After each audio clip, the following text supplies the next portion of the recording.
Merci à tout le monde pour être là, soit les orateurs, soit les participants. Donc, comme vous savez, ceci est un cycle de webinaires qui ont été organisés et proposés par l'Association des patients Connaître et combattre les mélodysplasies, les groupes francophones de mélodysplasie et les réseaux de référence européenne pour les maladies rares hématologiques, l'IRN Euroblonet.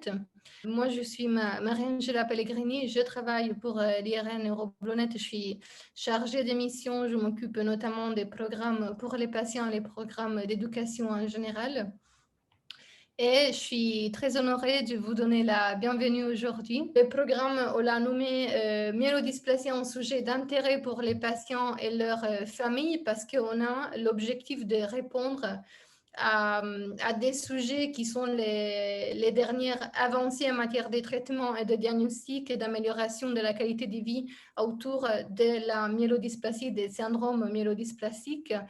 Chaque session sera et est modérée par un duo composé par un médecin expert et un représentant de patients qui élaborent ensemble la session. Et l'autre fois, le 1er juin, on a vu avec le professeur Michael Fontané et Madame Kolb de l'association Connaître combattre la mélodysplasie, le sujet sur les diagnostics et la classification des syndromes mélodysplasiques. Aujourd'hui, on va parler de syndrome mélodysplasique de faible risque. Et avec nous, on a deux orateurs que j'ai l'honneur de vous présenter. Donc, d'abord, parlera le professeur Sophie Park, qui est chef du service d'hématologie de l'hôpital Grenoble-Alpes en France. Elle travaille sur des sujets de recherche, bien sûr, concentrés sur les syndromes myélodysplasiques. Et ces dernières années, le professeur Park était investigateur principal dans de nombreuses études des phases 2 et 3 sur les syndromes myélodysplasiques à faible risque, traitant des agents stimulant l'érythropoïèse. Elle dirige également la recherche translationnelle à l'Institut de biosciences avancées de Grenoble. Son sujet est les micro-environnements de niche de myélodysplasie, le stress oxydatif et la surcharge en fer dans la physiopathologie de myélodysplasie et le modèle Muram-PDX de myélodysplasie. Jacqueline Dubo sera le représentant de patients qui accompagnera et qui mènera cette session.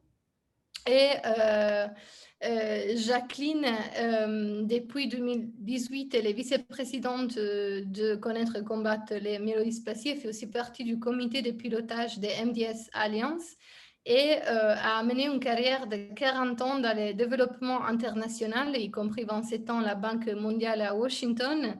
Elle a conseillé des gouvernements des entreprises sur des questions opérationnelles et stratégiques dans les secteurs de la santé, de l'éducation, des nouvelles technologies et des transports.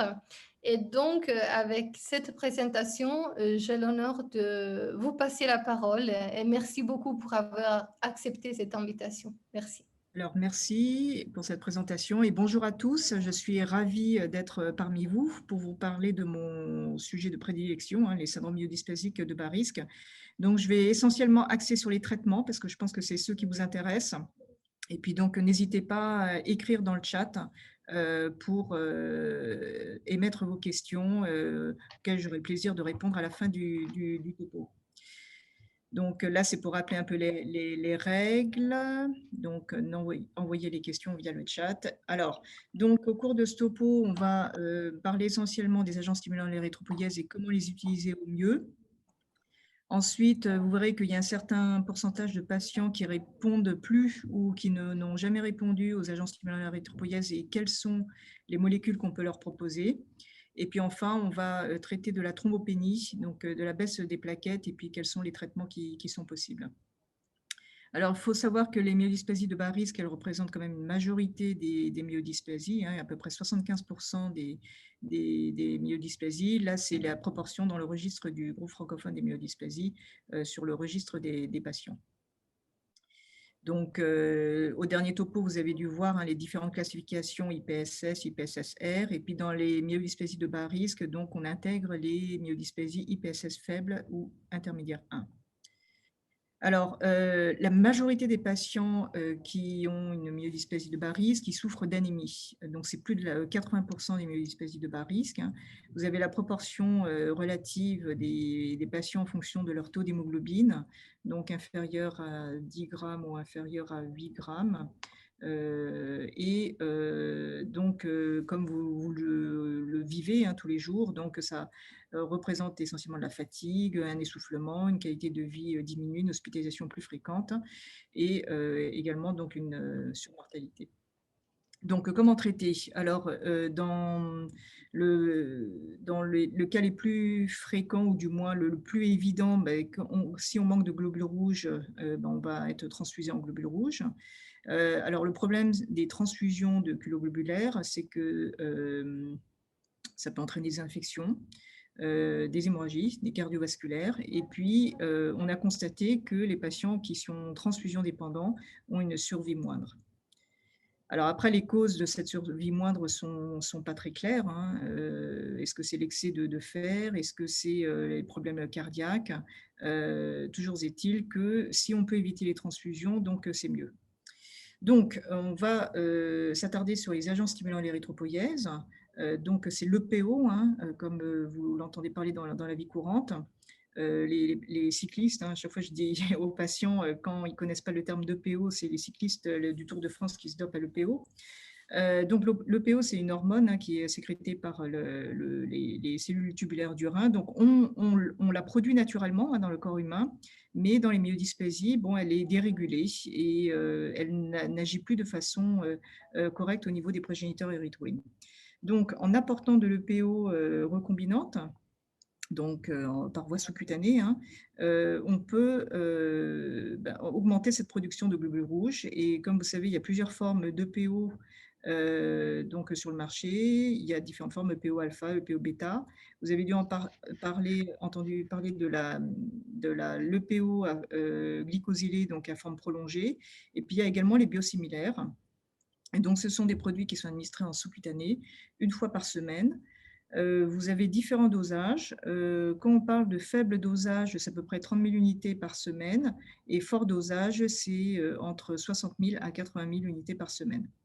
La darbapoïétine, donc la forme prolongée, donc c'est petit dosage 150 microgrammes par semaine, fort dosage 300 microgrammes par semaine, où on peut l'administrer à plus forte dose, mais espacée toutes les 2 semaines, donc par exemple 500 microgrammes toutes les 2 semaines. Alors, est-ce qu'il y a une différence entre toutes ces formes d'EPO?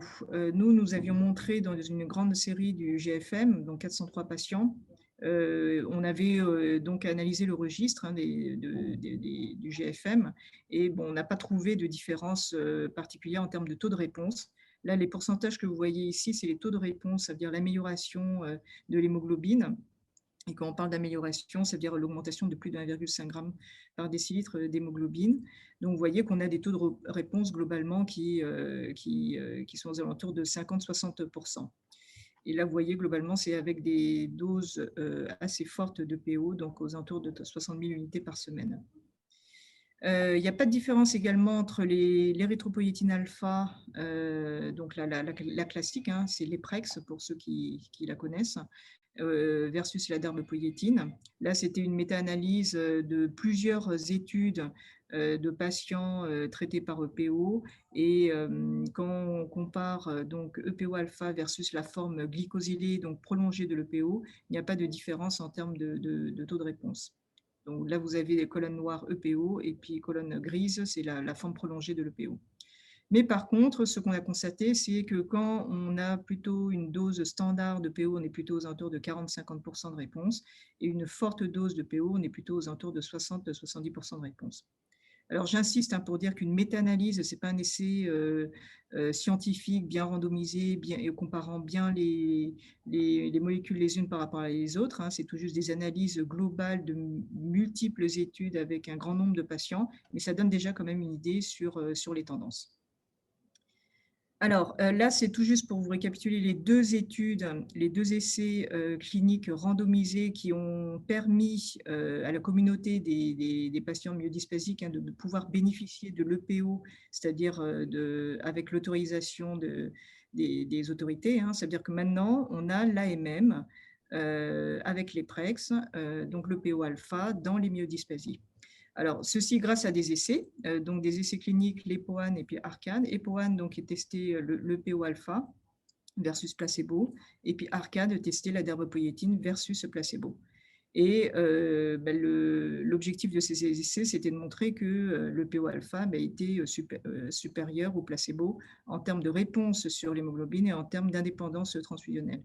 Et vous voyez que les taux de réponse sont de à peu près 30% en termes de réponse érythroïde, et puis qu'en termes de réduction de transfusion, on diminue la transfusion dépendance de 50% à 24%.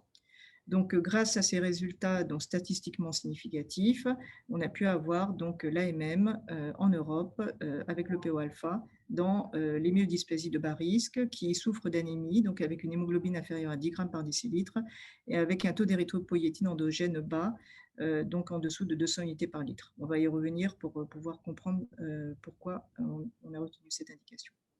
Alors après, il y a des patients qui répondent plus ou moins bien à l'EPO. J'ai travaillé de nombreuses années sur les facteurs prédictifs de réponse à l'EPO. Donc, on a notamment les transfusions. Si les patients ont été lourdement transfusés avant de bénéficier de l'EPO, ils répondent moins bien aux EPO. Et puis, si on a un taux de PO endogène qui est élevé, donc plus de 500 ou plus de 200 unités par litre dans le sang, on répond moins bien aux EPO. Après, je me suis intéressée à des techniques plus modernes. Vous savez, maintenant, on peut tester les mutations de gènes au niveau moléculaire. Et donc, chez les patients qui ont pu avoir ce profil génique et traités par EPO, on a montré que les patients qui ont plus de 3 mutations de gènes, en fait, répondent moins bien aux EPO. On a un taux de réponse de 74% quand on a moins de 2 mutations et de 46% quand on a plus de 2 mutations. Bon, ça n'empêche pas de bénéficier de l'EPO, mais c'est tout juste des analyses quand même qui montrent plus on a des mutations géniques au niveau moléculaire, moins bien on répond aux EPO. Alors, se pose la question aussi de quand traiter, parce qu'il y a des patients qui ont aux alentours de 9-10 grammes par décilitre, mais qui tolèrent très bien ce taux d'hémoglobine, et des patients qui ont 8 grammes d'hémoglobine et puis qui le tolèrent moins bien. Et alors, quand faut-il introduire le PO? Alors, nous, on avait montré dans une étude rétrospective qu'on avait un meilleur taux de réponse quand on introduisait le PO moins de 6 mois après le diagnostic de la maladie.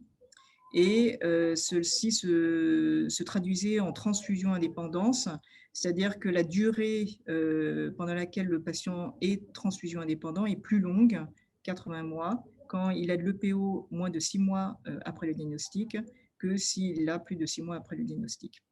Mais tout ceci, c'est une étude rétrospective, donc ce n'est pas, on va dire, solide ou du moins fort scientifiquement. Et donc, c'est pour ça qu'on a monté l'essai clinique et en cours au sein du GFM, qui est un essai prospectif qui s'appelle PRETAR et qui permet de tester justement si l'introduction précoce de l'EPO est plus bénéfique en termes de réponse et puis de transfusion d'indépendance chez les patients.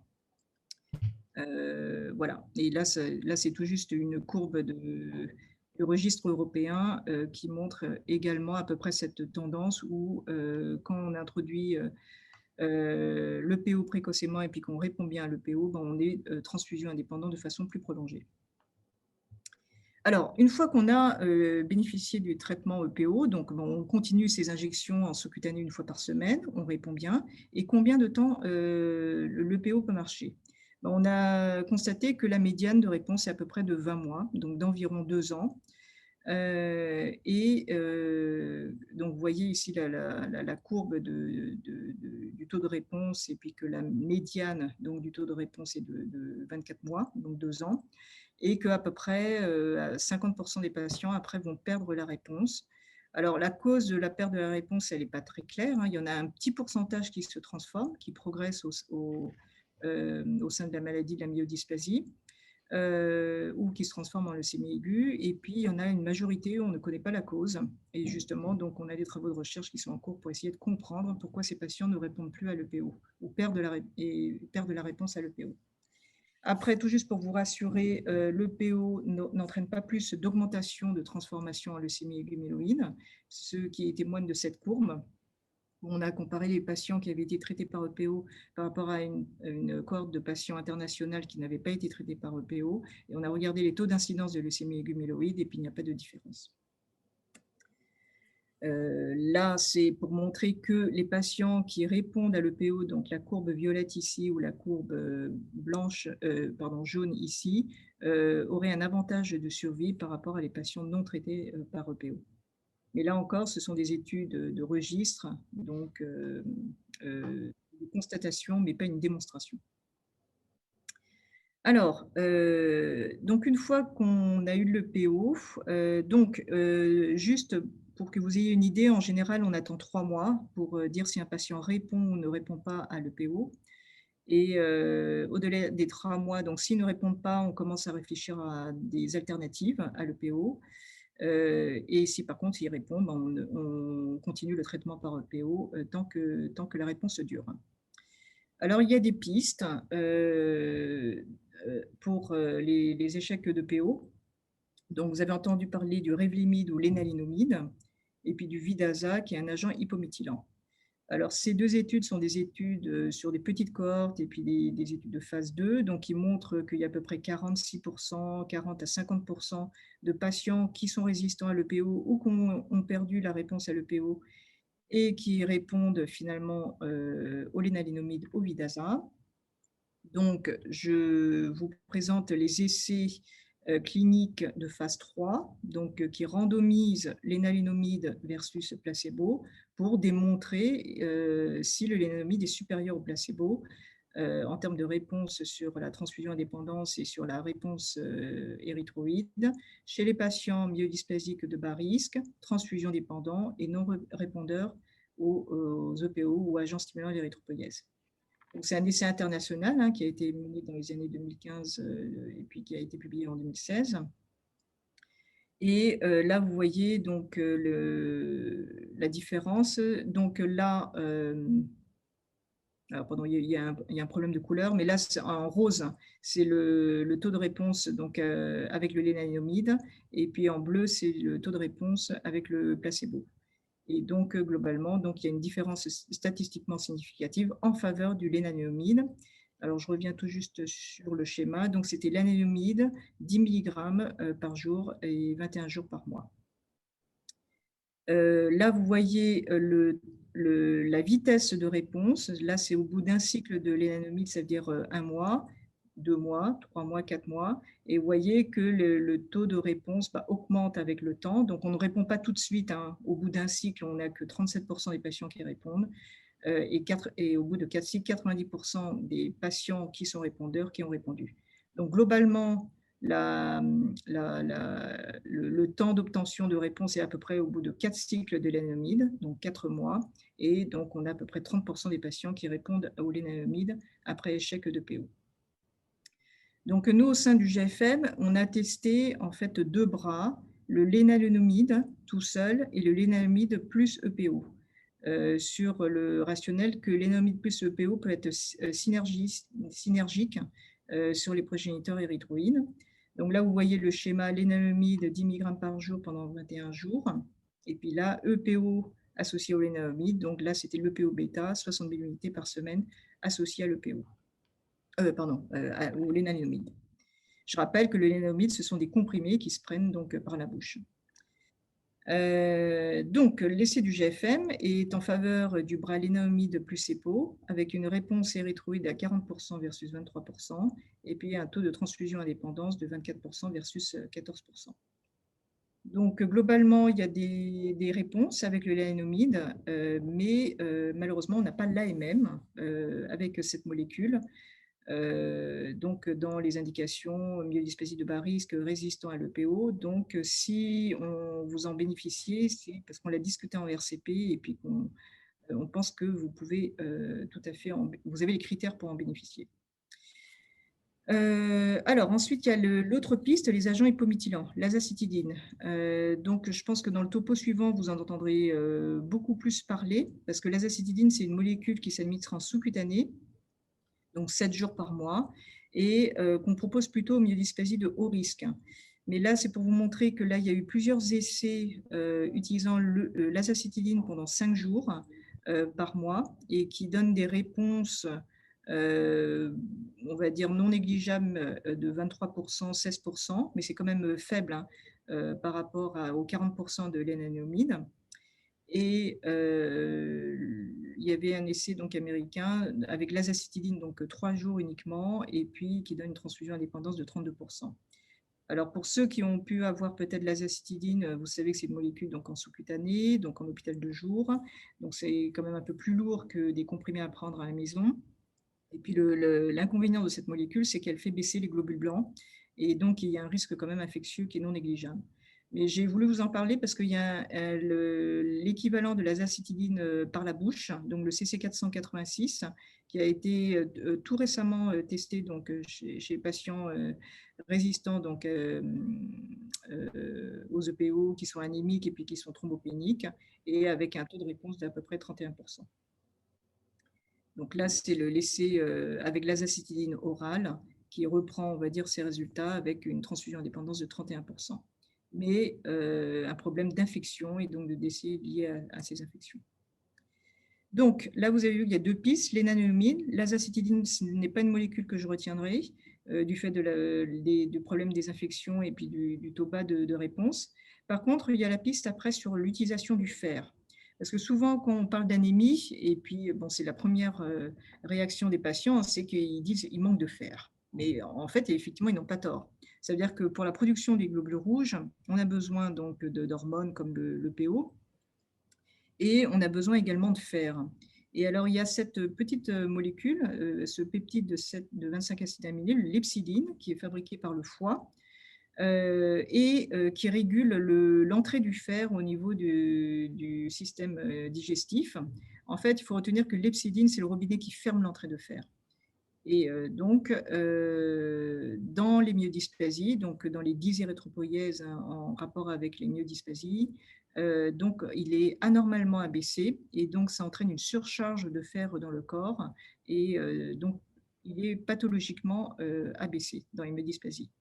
Là, c'était une étude italienne qui vous reprend les différents sous-types de myodysplasie. Donc, vous avez les anémies réfractaires avec excès de sidéroblastes en couronne.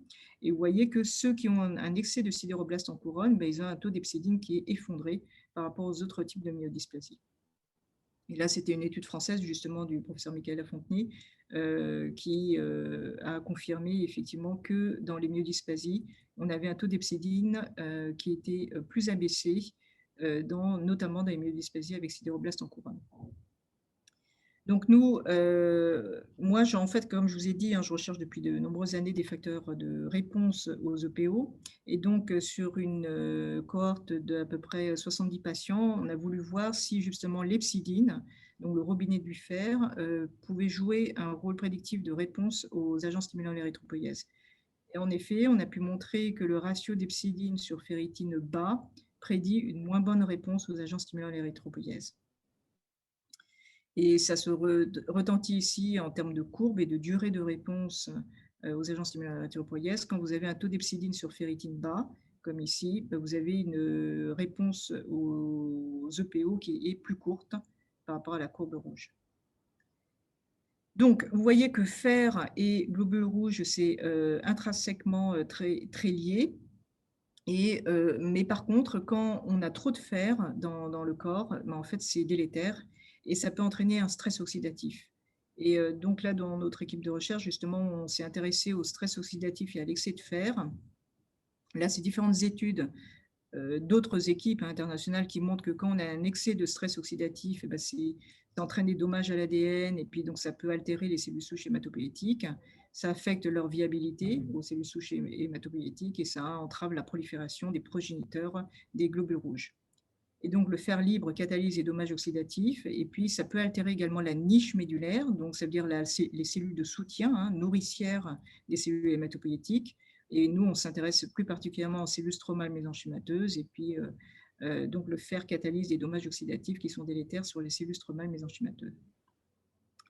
Alors nous, on a voulu voir, parce qu'il y a certains patients qui nous ont fait remonter, et puis même des études hein, qui nous ont fait remonter que ils étaient transfusion dépendants, donc ils revenaient régulièrement pour recevoir des transfusions. Et puis après, quand on leur avait donné le déferazirox ou Exjade, donc qui est un produit qui chélate le fer, donc qui élimine le fer du corps, ben, en fait, ils étaient devenus transfusion indépendants. Donc, on a voulu comprendre le mécanisme au laboratoire, donc in vitro.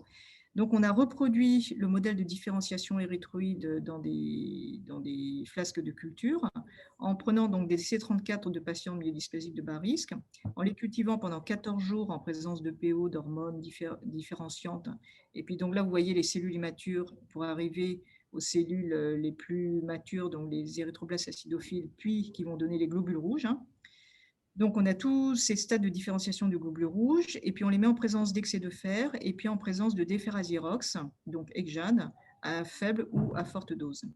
Et on a pu montrer, là en fait, bon, c'est un peu barbare comme image, mais je vous résume tous ces graphes, c'est que le déferrazirox à faible dose, donc la courbe bleue ici à 3 micromolaires, augmente la prolifération des progéniteurs de globules rouges. Vous voyez, ça prolifère plus que les autres courbes, le contrôle étant ici. Que le mécanisme en fait passe par une diminution du stress oxydatif qu'on a mesuré ici par cytométrie de flux. Là, vous voyez donc la courbe bleue, la colonne bleue avec le déferrazirox faible dose, il y a une diminution du stress oxydatif et que tout ceci est intrinsèquement lié à une voie de signalisation importante à l'intérieur de la cellule qui est NF-κB, qui est une voie qui permet de faire proliférer le progéniteur globule rouge, et donc NF-κB est activé, comme vous pouvez le voir ici. Là, il se transloque dans le noyau, et puis quand on regarde la signature moléculaire conséquence de cette activation de NF-κB, on voit qu'on a des signaux anti-apoptotiques, c'est-à-dire anti-mort cellulaire, et anti-inflammatoires. Donc, bref, on a un milieu, on va dire, favorable à la prolifération des globules rouges. Donc, ce serait peut-être le mécanisme qui expliquerait pourquoi, quand on reçoit de l'Exjade ou une chélation du fer, on devient transfusion indépendant, c'est-à-dire qu'on a une meilleure production de globules rouges à l'intérieur de la moelle osseuse et peut-être en rapport avec une diminution du stress oxydatif et puis une activation des voies de prolifération des globules rouges. Donc, c'est pour ça qu'on a un essai qui est en cours au niveau national et puis qui s'appelle l'ODEFI, et puis qui évalue donc le déferrazirox à faible dose chez les patients qui sont résistants aux EPO, donc aux agents stimulants l'érythropoïèse. Donc, au bout de 3 mois d'EPO, si on est résistant, donc on peut leur proposer le déferrazirox à faible dose. Donc, ce sont des comprimés à prendre tous les jours. Mais contrairement au déferrazirox que tout à chacun vous donne quand vous êtes lourdement transfusé, que vous avez une ferritine supérieure à 1000 nanogrammes par millilitre, là, on le donne déjà dès que le patient devient EPO résistant, même s'il n'a pas la ferritine supérieure à 1000. Voilà. Donc, l'essai est toujours en cours. Alors, une autre piste et qui est intéressante et puis qui pourrait probablement aboutir puisqu'on a déjà l'autorisation européenne pour cette molécule, c'est le luspatercept. Alors, luspatercept, c'est quoi? En fait, c'est une molécule qui va globalement inhiber la voie du TGF-bêta. Alors, là, vous voyez la cellule. Donc, en bas, là, le rosé, là, c'est le noyau et puis le cytoplasme de la cellule. Et puis, vous avez des récepteurs à la surface et puis vous avez des molécules qui se fixent sur ces récepteurs et puis qui vont entraîner des ordres à la cellule pour lui dire soit de proliférer ou de mourir ou de moins bien fonctionner. Et ce qu'il faut retenir, c'est que TGF-bêta, c'est, on va dire, des molécules pro-inflammatoires, plutôt toxiques pour les cellules érythroïdes, les cellules rouges. Et puis, le luspatercept va inhiber justement la fixation de ces molécules toxiques sur les récepteurs à la surface des progéniteurs des globules rouges. Là, c'est pour simplifier. Mais globalement, donc, c'est ça. Le luspatercept, c'est une molécule qui va être à peu près anti-inflammatoire. Donc, le luspatercept, c'est une molécule qui s'administre en sous-cutané, une fois toutes les 3 semaines. Et donc, elle a été testée donc, dans les patients myélodysplasiques et chez les patients donc, atteints de thalassémie. Donc, c'est une autre maladie, mais du globule rouge, mais bénigne, et qui atteint même déjà les enfants, mais qui fonctionne à peu près de la même manière que la myélodysplasie, avec un problème de maturation des globules rouges et un excès de fer. Et donc, ce luspatercept, là, vous voyez les taux de réponse donc, qui sont assez encourageants. Donc ça, c'était l'essai de phase 2 qui évaluait donc le luspatercept dans la myélodysplasie de bas risque, résistant aux agents stimulants et l'érythropoïèse. Et vous voyez les schémas d'administration, donc toutes les 3 semaines, pendant 3 mois. Et donc, ceci a permis de mettre en évidence 63% de réponses sur les globules rouges. Donc, HIE, ça veut dire que c'est l'augmentation de l'hémoglobine de plus de 1,5 g par décilitre. Donc, 63% des patients résistants aux EPO répondaient au luspatercept et 38% des patients devenaient transfusion indépendants des globules rouges. Ça, c'est dans toute la population globale. Mais quand on s'intéressait aux patients sans excès de sidéroblastes en couronne, vous voyez que le taux était un peu moins bon, avec 43% de réponse sur l'hémoglobine et 29% de transfusion indépendance. C'est pour ça que l'essai suivant, qui a donc l'essai de phase 3, qui va comparer luspatercept versus placebo, s'est focalisé sur les myélodysplasies avec sidéroblastes en couronne, puisque les taux de réponse étaient meilleurs dans cette sous-population de patients. Donc, myélodysplasie avec sidéroblastes en couronne, luspatercept 1 mg/kg en subcutané toutes les 3 semaines versus placebo. Et là, c'est tout juste pour redécrire un peu les caractéristiques de la population. Là, ça veut dire que c'est des patients qui avaient reçu plus de 6 kg toutes les 8 semaines, entre 4 et 6 kg toutes les 8 semaines ou 4 kg toutes les 8 semaines. Donc, c'est des patients quand même qui sont transfusion dépendants. Et globalement, avec cette molécule, on a obtenu quasiment la moitié des patients qui devenaient transfusion indépendants, plus de 2 mois, grâce à cette molécule. Et le taux de réponse est croissant avec les patients qui sont moins transfusion dépendants que les patients lourdement transfusion dépendants. Donc, globalement, le taux de réponse à retenir, c'est à peu près 40% des patients ont une transfusion indépendance avec le luspatercept versus 13%. C'est statistiquement significatif. Donc, ceci a permis de démontrer que le luspatercept est supérieur au placebo pour la transfusion indépendance chez les patients myélodysplasiques de bas risque résistants aux EPO. Et donc, il a obtenu l'autorisation européenne pour qu'il puisse être commercialisé donc, en Europe pour les myélodysplasies sidéroblastes en couronne. Alors, tout juste pour anticiper une question, mais pourquoi on ne la voit pas en France à l'heure actuelle?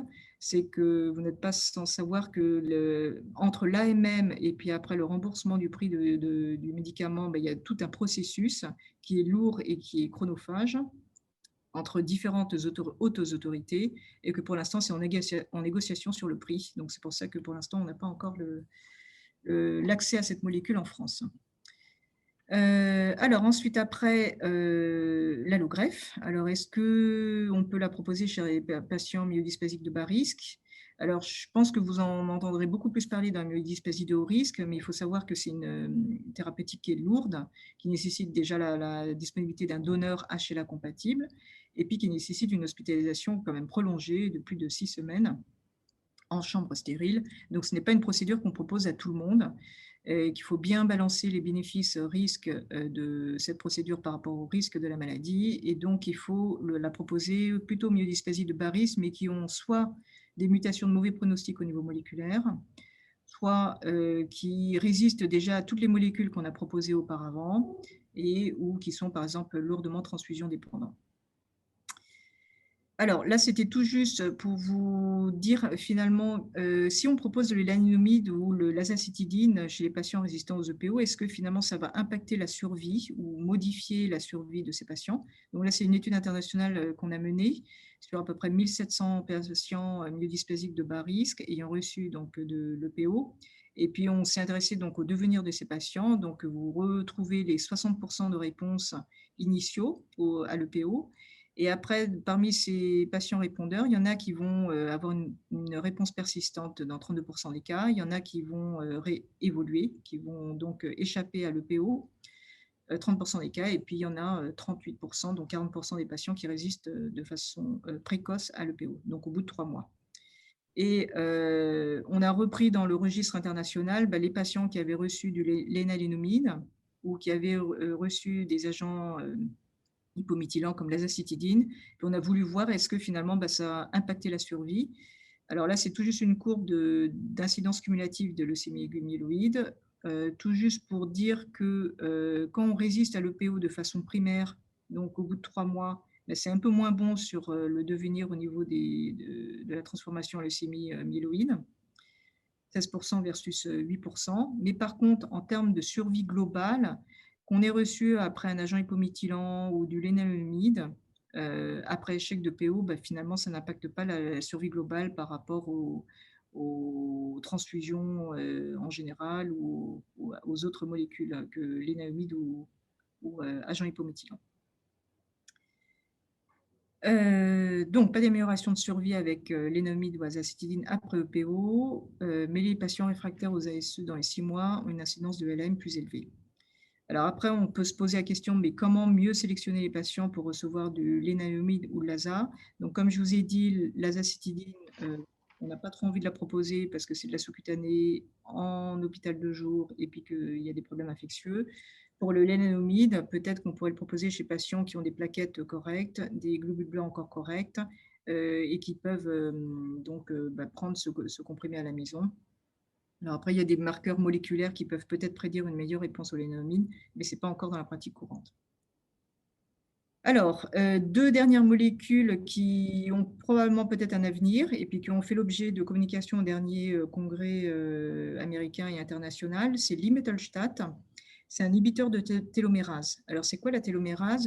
Vous savez qu'on a des chromosomes et puis qu'en fait, la longueur des chromosomes est régulée justement par différentes enzymes, dont la télomérase. Et donc, normalement, plus on vieillit, plus on raccourcit ces télomères, mais pas de façon significative. Normalement, quand même, on maintient notre capital chromosomique et puis notre capital d'ADN. Mais il semblerait que dans les myélodysplasies, justement, l'activité télomérase est augmentée. Et donc, qu'il y a une molécule, l'imetelstat, qui inhibe cette télomérase et qui entraînerait l'apoptose des cellules donc malignes ayant une activité télomérase augmentée. Donc, cette molécule qui s'administre en intraveineux toutes les 4 semaines, donc est en cours d'essai, phase 2, phase 3. Là, la phase 3 donc, est en cours, donc testant l'imetelstat versus placebo. Et donc là, vous retrouvez des taux de transfusion indépendance de 42%. Donc, on est toujours aux alentours de 40%. Il faut tout juste avoir comme repère qu'une molécule commence à être intéressante quand le taux de réponse est à peu près supérieur à 30 à 40%.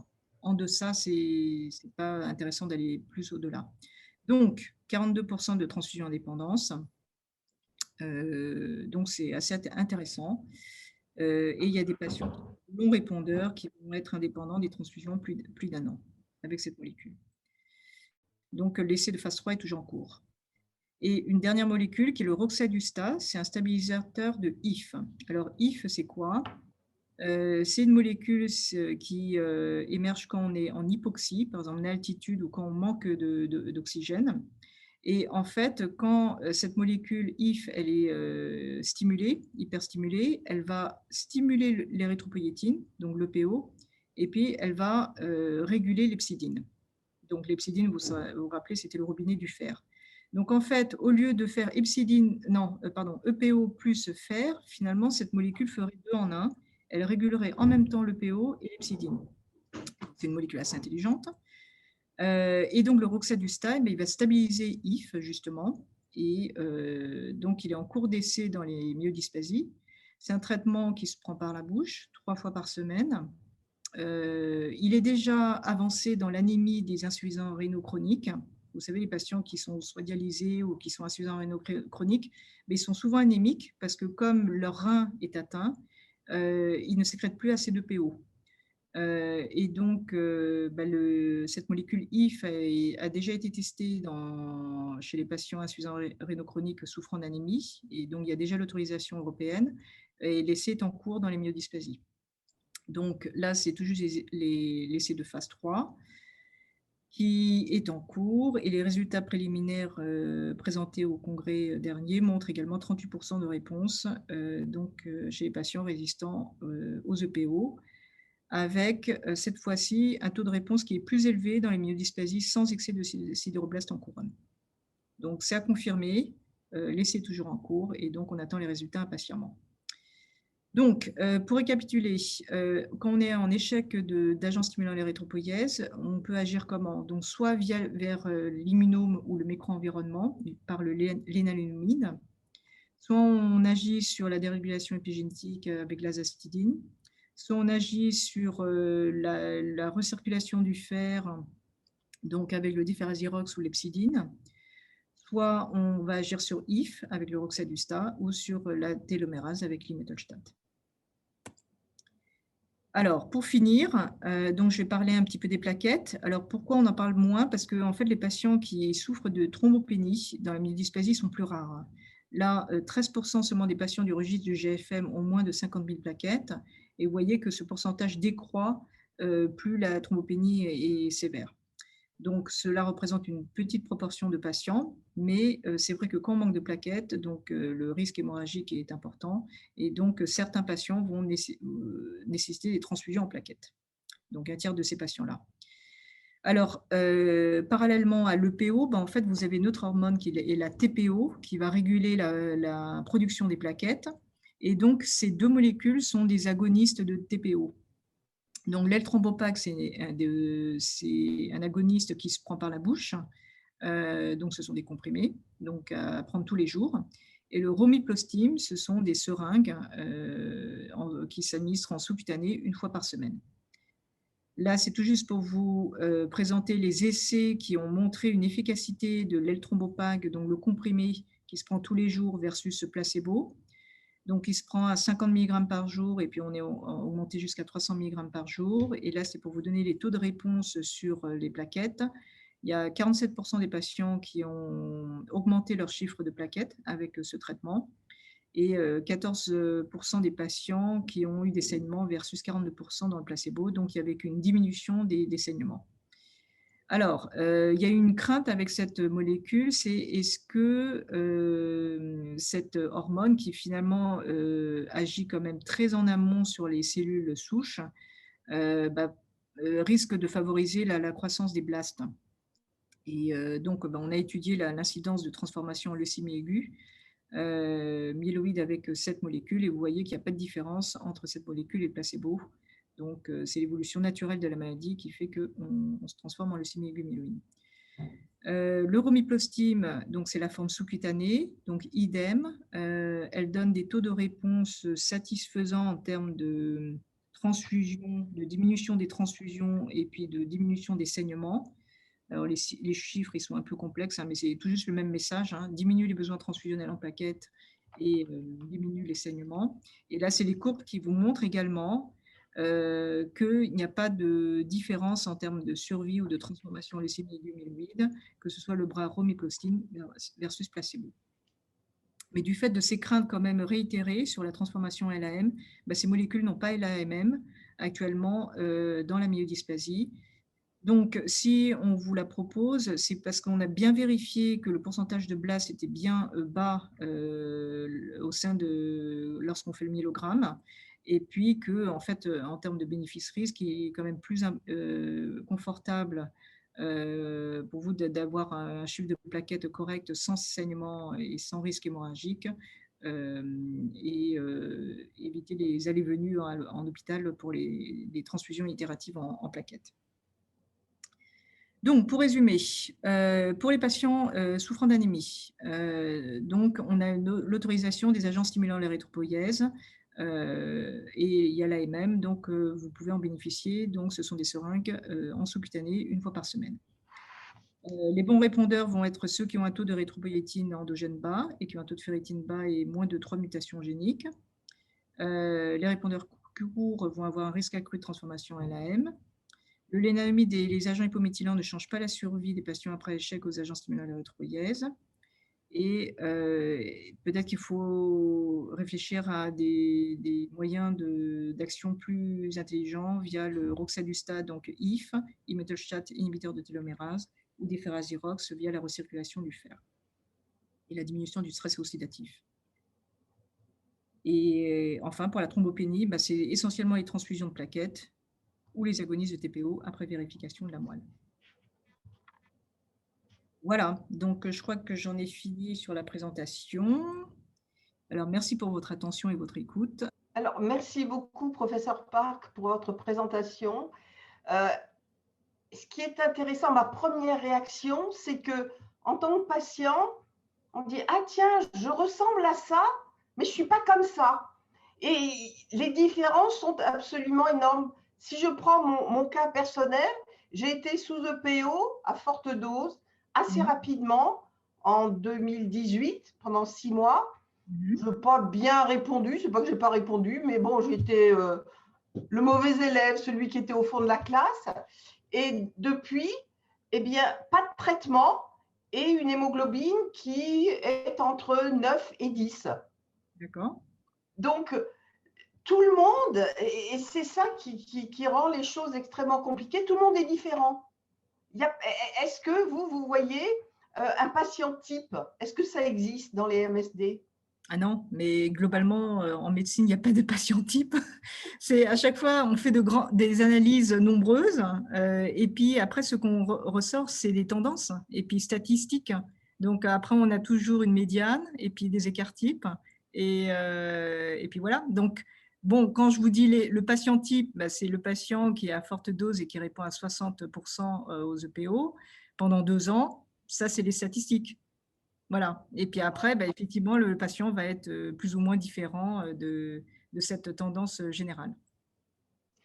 Et alors, parmi tous les traitements que vous avez nommés, il y en a dont on sait qu'ils améliorent la qualité de la vie, ça c'est luspatercept, mais qui n'ont pas d'effet sur la survie. Oui, alors le Alors, quels sont ceux qui peuvent avoir un effet sur la survie? Alors, si vous remémorez, en fait, vous savez, donc il y avait l'énalénomide et puis agent hypométhylant. Donc ça, ce sont des molécules anciennes et donc on a pu faire une étude internationale avec le recul suffisant pour voir si ces molécules influençaient la survie. Et vous vous rappelez, c'est l'étude internationale hein, avec la carte du monde. On a montré que justement l'énanomide et agent hypométhylant, dans les cas de myodysplasie résistant à l'EPO, n'intervenaient pas sur la survie. Donc, ni défavorable, ni favorable. Par contre, les nouvelles molécules luspatercept, roxadustat et puis imetelstat, en fait, elles sont toutes récentes. Le luspatercept, on a à peine 2-3 ans de recul. Imetelstat et roxadustat, c'est encore en cours de phase 3. Donc là, on ne sait pas justement si elles vont jouer sur la survie. Pour le luspatercept, je pense que les études sont en cours. L'étude médailliste, on doit avoir de plus en plus de recul. Et puis bientôt, j'espère qu'il va y avoir la publication sur l'impact sur la survie. Mais pour l'instant, on ne sait pas justement quel est l'impact sur la survie. Et c'est bien que vous souligniez qu'effectivement, cette molécule a très peu d'effets secondaires. Donc, c'est une molécule qui s'administre en sous-cutanée, une fois tous les 3 semaines, qui a très peu d'effets secondaires, qui donne 40% de réponse. Donc, c'est pour ça qu'elle a eu l'AMM. Oui, non, ça veut dire l'AMM européenne. Oui, concernant les effets secondaires, je suis allée voir sur le blog de la MDS Foundation aux États-Unis, où luspatercept est sur le marché depuis presque 2 ans. Et tous les gens qui ont été sous luspatercept, justement, disent que c'est absolument extraordinaire parce qu'il n'y a pas d'effet secondaire. Par rapport à d'autres médicaments. Et donc, la qualité de la vie est absolument augmentée. Alors, je voulais ajouter quelque chose. Vous avez parlé des traitements, mais nous, en tant qu'association de patients, il y a quelque chose qu'on veut ajouter au traitement et qui est aussi très important, c'est la connaissance de sa maladie. Et je vous remercie, je remercie tous les interlocuteurs qui vont participer à ces webinaires parce que vous nous permettez de mieux comprendre la maladie. Et toutes les études qui sont faites dans le monde, qui regardent un malade qui a très peu de connaissance de sa maladie versus un malade qui a la connaissance de sa maladie, le cheminement est différent. Et le cheminement du malade qui connaît bien sa maladie est quand même bien meilleur que celui qui ne connaît pas sa maladie. La connaissance de sa maladie, c'est une force qu'il faut absolument utiliser. Et le rôle de CCM, c'est exactement de faire ça. Donc, c'est un médicament qui a peu besoin d'AMM et qui coûte beaucoup moins cher, mais qui est fondamental. Tout à fait. Donc, je vais commencer à vous poser les questions. Oui. Alors, je les prends dans l'ordre où elles sont arrivées, hein. La première, c'est lorsqu'on ne répond plus à l'EPO, faut-il arrêter ou peut-on augmenter la dose? Alors, effectivement, ça dépend. Ça veut dire si vous étiez plutôt à 30 000 unités, on peut se permettre d'augmenter jusqu'à 60 000, voire 80 000 unités. Donc, il y a encore de la marge. Donc, il ne faut pas l'arrêter. Alors, comme je vous ai dit, c'est plutôt au bout de 3 mois qu'on commence à évaluer la réponse. Et donc, au bout de 3 mois, on réévalue et puis on voit si on a encore de la marge pour augmenter la dose de PO. Alors, si après on n'a plus de marge, ben justement, on commence à réfléchir aux différents protocoles dont je vous ai parlé. On peut vérifier aussi si on n'a pas une carence en fer quand même, donc vérifier la ferritine et puis corriger si besoin. Vous avez peut-être dû entendre parler de GCSF, donc le facteur de croissance pour les blancs. Il y a certaines études internationales qui ont montré que peut-être le GCSF associé à l'EPO pouvait peut-être encore augmenter ce taux de réponse. Mais moi, je ne le préconise pas trop parce que moi, je suis plutôt une pro forte dose de PO. Donc, je propose la forte dose de PO assez rapidement aux patients. Et puis donc, je me donne rapidement mon idée sur la réponse ou pas à l'EPO. Et quand on rajoute du GCSF à des fortes doses de PO, en fait, il n'y a pas vraiment de bénéfice.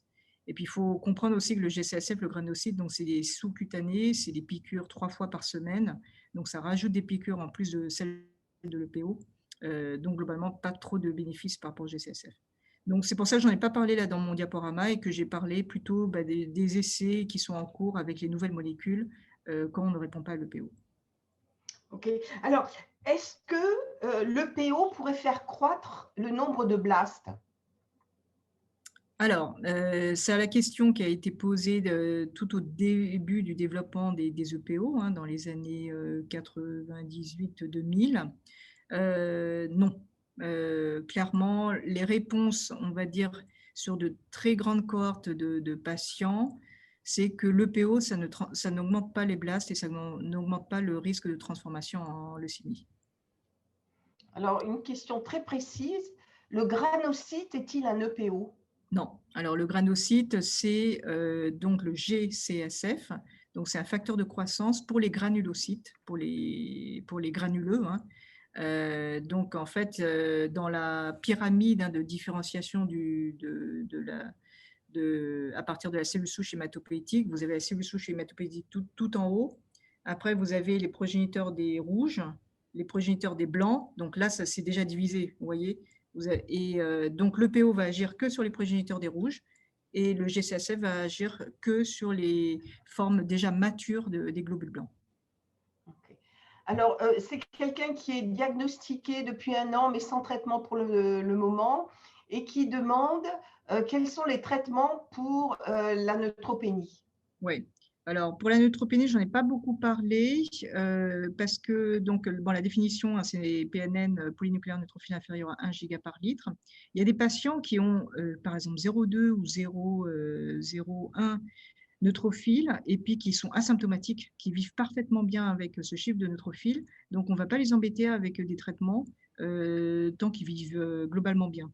Donc, la neutropénie, elle ne se traite pas si elle est asymptomatique. Par contre, s'il y a trop d'infections à répétition qui sont en rapport justement avec cette baisse de globules blancs, alors là, on peut réfléchir au GCSF, au granulocyte, pour pouvoir remonter le taux de neutrophiles et puis les permettre de se défendre contre les infections. Merci. Alors, question, comment expliquer une hémoglobine et un fer, je pense un taux de fer normal, mais une Oui. ferritine et un coefficient de saturation transférine élevé? Alors, coefficient de saturation transférine élevé. Donc, ça veut dire qu'en fait, il y a une surcharge en fer dans le corps, mais qui ne se reflète pas par le fer ou la ferritine. Parce qu'en fait, ce sont différents marqueurs dans le sang qui reflètent d'une part, donc ferritine, c'est les réserves, le fer, bon, c'est le fer circulant dans le sang, et puis le coefficient de la saturation de la transférine, c'est le coefficient de saturation de la protéine qui porte le fer. Donc, ce sont des marqueurs un petit peu différents qui reflètent effectivement le métabolisme du fer, qui ne sont pas forcément corrélés l'un l'autre. Mais si vous avez un coefficient de saturation de transférine qui est élevé, ça veut dire que clairement, il y a quand même une sorte de surcharge interne de fer. Alors, dans les myélodysplasies, ce qui est un peu caractéristique, c'est qu'il y a une surcharge en fer, mais qui est liée à une mauvaise recirculation du fer entre les cellules hématopoïétiques et puis les macrophages et puis la rate, etc. Et puis, en fait, c'est lié à la mauvaise différenciation de la cellule souche en globules rouges. Si tout se régulait normalement, la cellule souche hématopoïétique, elle se différencie en globules rouges, et puis après, on a une élimination du fer au fur et à mesure que la cellule vieillit. Mais dans la myodysplasie, comme ça dysfonctionne, justement, cette maturation, en fait, le fer, il n'est pas éliminé comme il faut, et puis il recircule à l'intérieur, il est réutilisé ou il est stocké dans les cellules hématopoïétiques. Et donc, c'est pour ça que ça aboutit, in fine, à une sorte de surcharge en fer, bien qu'on ne soit pas transfusé. Ouais. On ne reçoive pas de poche de globules rouges de l'extérieur. Voilà. C'est pour ça que les pistes de plus en plus de recherche, c'est de s'intéresser justement à cette recirculation du fer à l'intérieur du corps dans les myodysplasies et de voir si on ne peut pas re-réguler cette recirculation du fer. Ok, ça c'est intéressant. Et alors, à partir de quelle fréquence de transfusion est-on dépendant? Ah, alors transfusion dépendance, effectivement, il y a des définitions internationales. Hein. En fait, c'est plus de 2 kilos dans les 2 mois. Ça veut dire en 2 mois, il faut que vous ayez reçu plus de 2 kilos. Et puis après, il y a des définitions plus récentes qui se sont dit, ah, mais il y a des patients qui sont tout juste en dehors de ces périodes de 2 mois et qui ont reçu quand même 2 kilos en 3 mois, et puis après que ça s'est réespacé, puis après rapproché. Donc, il y a une nouvelle définition qui dit, bon, il faut avoir reçu plus de 2 kilos en 16 semaines, donc c'est-à-dire en 4 mois. Donc, en fait, finalement, globalement, il faut retenir, bon, effectivement, transfusion dépendance, minimum 2 kilos dans 2 mois, mais après, il y a des patients qui sont lourdement transfusion dépendants et des patients qui sont très légèrement transfusion dépendants. Les patients qui reviennent tous les 15 jours, c'est les lourdement dépendants. Et patients tous les mois ou tous les 2 mois, là, c'est plus léger. Alors, une question. Peut-on laisser un patient qui a 1000 de globules blancs sans traitement? Sinon, comment compenser?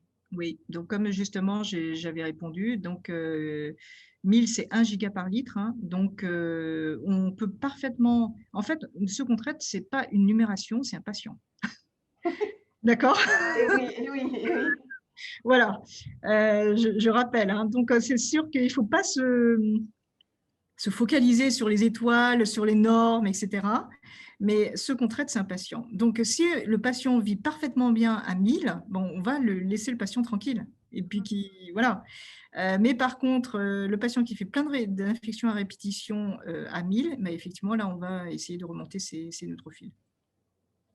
D'où l'importance pour les patients qui ont des SMD d'être, comment dire, attentifs à leur bien-être. Et là, il y a quelque chose qui, je trouve, ne fonctionne pas toujours très bien, c'est la relation entre le médecin généraliste et vous, l'hémato.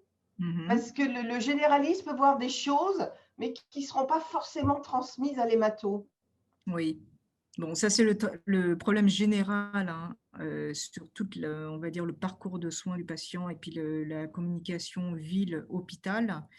On y travaille, clairement, mais après, mettez-vous à la place du médecin généraliste. Je pense que vous le voyez, peut-être vous le vivez mieux, parce que nous, effectivement, on a cette vision de l'hôpital.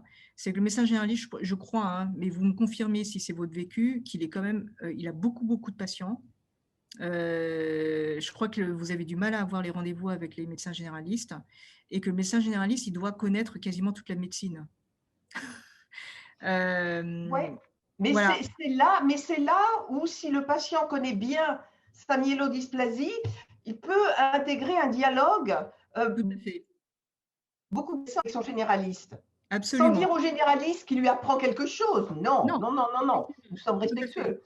Ça veut dire qu'en fait, le rôle du patient, c'est finalement de connaître les signaux d'alerte et puis après, d'alarmer son médecin généraliste, qui est quand même son plus proche soignant.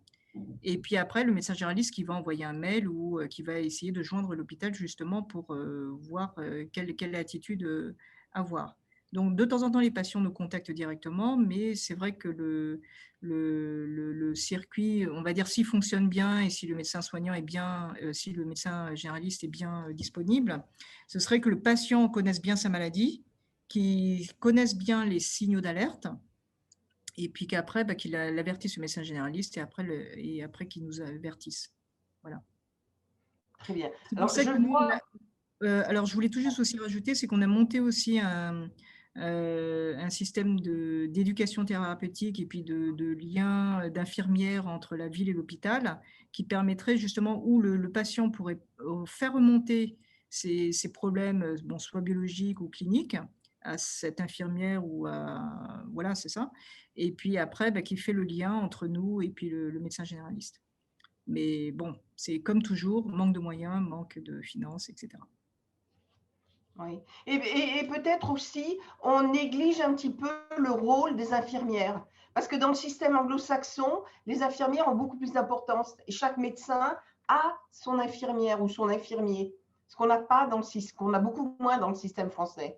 Alors, est-ce qu'ils ont beaucoup de moyens? Parce que si chaque médecin Bien avait son sûr. infirmière, alors là, on serait heureux. Hein.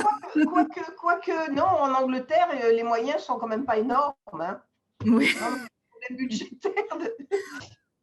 Voilà. Bien Ah non, mais ça, de toute façon, on est tout à fait conscient. Et puis, c'est pour ça que justement, là, il y a des infirmières de pratique avancée, donc qui ont justement un peu plus de liberté d'agir entre, on va dire, le patient et puis le médecin, et puis qui pourraient éventuellement prescrire des médicaments de tous les jours pour régler les problèmes symptomatiques les plus fréquents. Donc, on en a une déjà dans le service.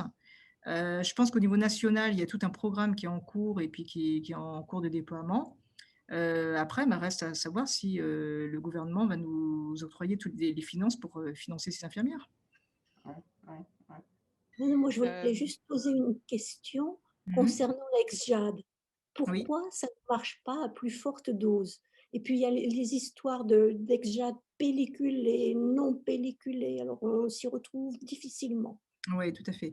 Alors, pourquoi forte dose, ça ne marche pas? Alors, je ne sais pas. Parce que certains patients ont été chélatés à forte dose et ils ont été quand même, ils sont devenus transfusion indépendants. Donc, ça marche quand même cliniquement. Mais nous, dans nos boîtes, au laboratoire, on a testé plusieurs doses. Et puis, on a vu qu'en fait, à forte dose, c'était plutôt toxique et délétère sur le progéniteur érythroïde qu'à faible dose. Donc, c'est pour ça qu'on s'est... qu'on a maintenu la suite de nos expériences avec la faible dose.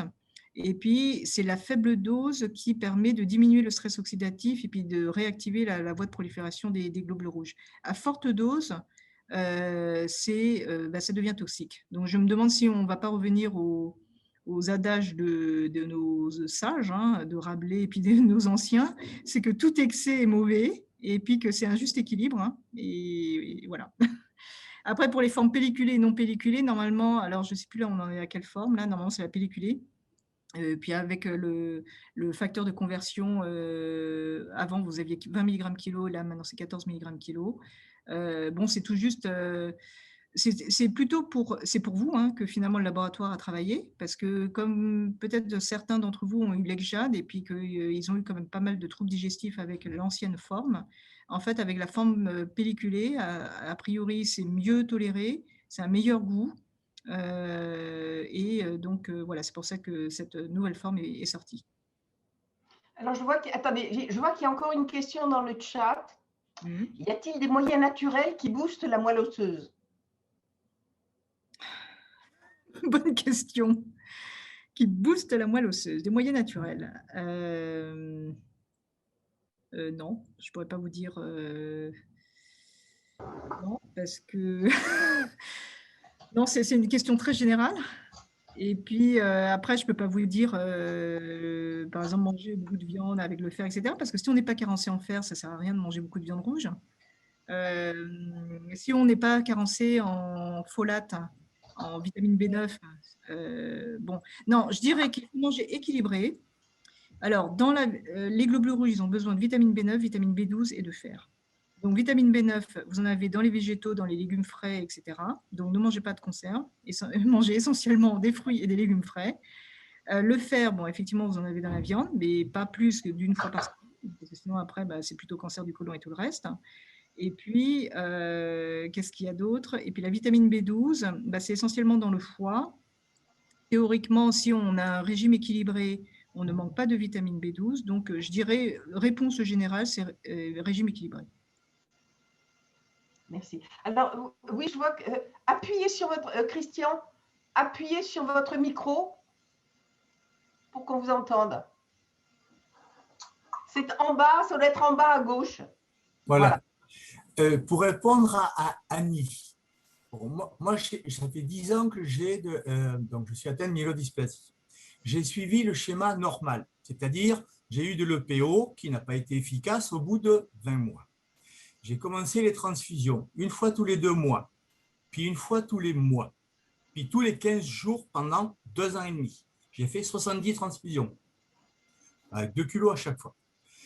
Donc, je prenais de l'Exjade, des Éphérinose. Au début, l'Exjade était sous forme de poudre qu'on diluait dans de l'eau. L'Exjade est passé après en petits cachets à avaler. Je prenais 3 cachets par jour. Mais je restais à 1200 en ferritine. En 2019, mon médecin m'a dit on va passer à 4 cachets par jour. Donc, j'ai fait ça jusqu'au mois de mai. Au mois de mai, panique dans la Casbah. Je suis monté à mes transaminases, mes alates, mes asates et mes gamma-GT, je suis monté à plus de 400. C'est-à-dire que c'était 10 fois la norme. Du coup, on a tout arrêté. Et je peux vous dire que, je ne sais pas pourquoi, un mois après, tous mes résultats sanguins, hémoglobine, créatinine, tous les bilans étaient revenus à la normale. Et ça fait 2 ans que je ne suis plus transfusé. Et je n'ai aucun médicament. Donc, ça a été l'excès d'Exjade a eu chez moi. J'ai écrit à Novartis pour essayer de leur dire est-ce que c'est normal ou pas. Novartis m'a dit on ne sait pas expliquer votre cas. On sait qu'il y a plusieurs personnes dans le monde qui sont dans votre cas, c'est-à-dire ayant pris un excès d'Exjade, se sont retrouvés avec plus du tout de besoins transfusionnels. Mon dernier bilan d'hémoglobine, pour vous situer, était à 11,8 il y a un mois, alors qu'il y a 2 ans, j'étais à 7. Je ne sais pas si vous voyez. Oui, pour ceux qui subissent l'hémoglobine avec des taux pareils. Et quand j'étais transfusé, je me baladais entre 7 et 8. Je peux vous dire que ce n'est pas au top. Hein. Et depuis, c'est inexpliqué. Mon hématologue m'a dit que je suis en lune de miel pour le moment. On ne sait pas pourquoi.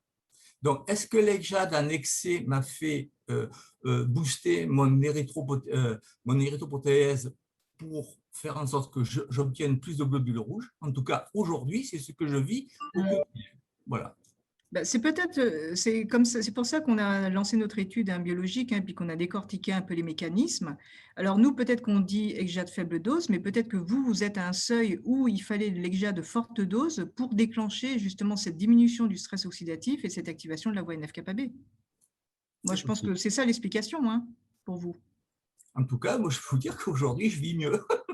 C'est génial. Mais par contre, comme me dit mon hématologue, on ne sait pas combien de temps ça va durer. Alors, je m'étais inscrit à une époque, en 2018, pour faire l'essai Lupatercept. Il fallait que j'aille à Angers. J'étais suivi par le professeur Sylvain Thépeau. Oui. Et j'avais fait tout le protocole, tout ce qu'il fallait. Et à l'époque, j'ai été refusé dans l'essai randomisé parce que j'ai la maladie de Gilbert et que mon taux de bilirubine dépasse les 100. Et du coup, à l'époque, ils m'ont refusé pour participer à cet été randomisé. Et sinon, j'aurais fait l'essai Lupatercept en 2018 et qui aurait démarré en 2019 en phase 3. Voilà. Très bien. Alors, y a-t-il encore des questions? Parce que je vois qu'on a dépassé le temps, mais bon, c'est tellement intéressant que je crois que tout le monde est d'accord pour qu'on dépasse le temps. Donc, il y a deux dernières questions. Je me permets de sauter dans la conversation parce que j'ai suivi le chat. Lié à la ferritine, à partir de quel taux de ferritine faut-il un chélateur? Et lorsque la ferritine est très haute, faut-il la baisser? Je pense que c'est ces dernières deux. D'accord, donc c'est justement ces deux questions, on peut en répondre en une seule fois. Donc en gros, effectivement, quand la ferritine est supérieure à 1000 nanogrammes par millilitre, il y a tout intérêt à la faire baisser. Alors après, le contexte est un peu différent de si vous avez reçu des transfusions de globulaires ou pas. Parce que là, pour l'instant, l'autorisation de l'ECJA, de l'AMM, c'est pour les patients qui ont reçu des transfusions de globulaires et qui ont plus de 1000 nanogrammes par millilitre de ferritine. Mais comme je vous ai montré, dans les myodysplasies avec excès de sidéroblastes en couronne, on peut avoir naturellement un excès de fer. Et cette ferritine supérieure à 1000, on peut l'avoir peut-être assez rapidement, même sans avoir reçu de transfusion de globulaires. Et c'est pour ça qu'en fait, on a monté le Laissez-l'eau défi, qui est toujours en cours, qui permet d'introduire l'ECJA de plus précocement, même si la ferritine n'atteint pas les 1000. Si on a une ferritine entre 200 et 1000, eh ben, on peut pouvoir bénéficier de l'ECJA dans le cadre de ce protocole. Voilà. Ok, merci beaucoup. Donc, merci beaucoup aux orateurs, Mme Jacqueline Dubo et le professeur Park, pour leur disponibilité, toutes les explications. C'était une session magnifique. Et aussi aux participants pour leurs questions et le fait d'être là. Merci beaucoup.